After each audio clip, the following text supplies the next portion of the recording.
ایک نوجوان لڑکا کسی سلطنت کا بادشاہ بنا دیا گیا۔ اس بادشاہ کو فکر ہوئی کہ میری بادشاہت جلدی ختم نہ ہو جائے، تو اس نے اپنے ساتھیوں سے مشورہ کیا۔ انہوں نے کہا کہ یہ تو علماء کرام ہی بتا سکتے ہیں۔ یہ سن کر بادشاہ نے اپنی سلطنت کے علماء کو بلوایا اور کہا کہ آپ لوگ میرے پاس رہیں، جس بات میں اللہ تعالیٰ کی اطاعت ہو اس کا مجھے حکم دیں، اور جو نافرمانی ہو اس سے مجھے باز رکھیں۔ بادشاہ کی خواہش کے مطابق سب نے اس پر عمل کرنا شروع کر دیا، جس کی برکت سے بادشاہ کی سلطنت 400 سال تک قائم رہی۔ ایک دن ابلیس بادشاہ کے پاس پہنچا۔ بادشاہ نے اس اجنبی کو دیکھ کر پوچھا، تم کون ہو؟ ابلیس نے صاف جواب دیا، میں تو ابلیس ہوں، مگر یہ تو بتاؤ کہ تم کون ہو؟ بادشاہ نے جواب دیا، میں تو ابن آدم ہوں، یعنی انسان ہوں، ایک آدمی ہوں۔ اس پر ابلیس نے جواب دیا، اگر تم ابن آدم ہوتے تو اب تک تو مر چکے ہوتے۔ تم تو قابل تعریف ہو، بلکہ قابل پرستش معبود ہو، اس لیے لوگوں کو اپنی عبادت کی طرف دعوت دو۔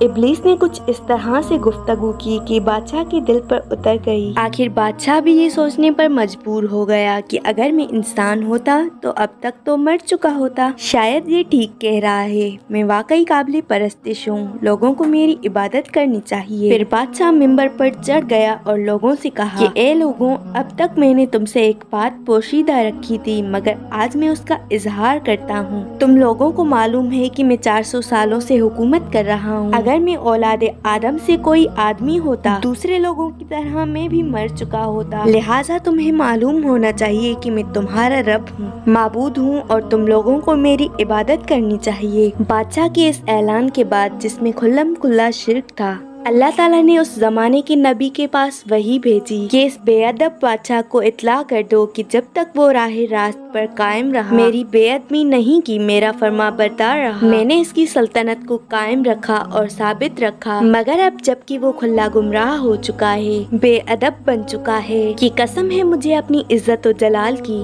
میں اس بے ادب گستاخ کو ختم کر دوں گا۔ بس پھر کیا ہوا؟ بخت نصر نے اس بادشاہ پر حملہ کر کے اس کو قتل کر دیا اور 70 کشتیاں سونے کی بھر کر لے گیا۔ اس طرح خدا کے اس نافرمان اور بے ادب کی بادشاہت اور خود ساختہ خدائی سب خاک میں مل گئی۔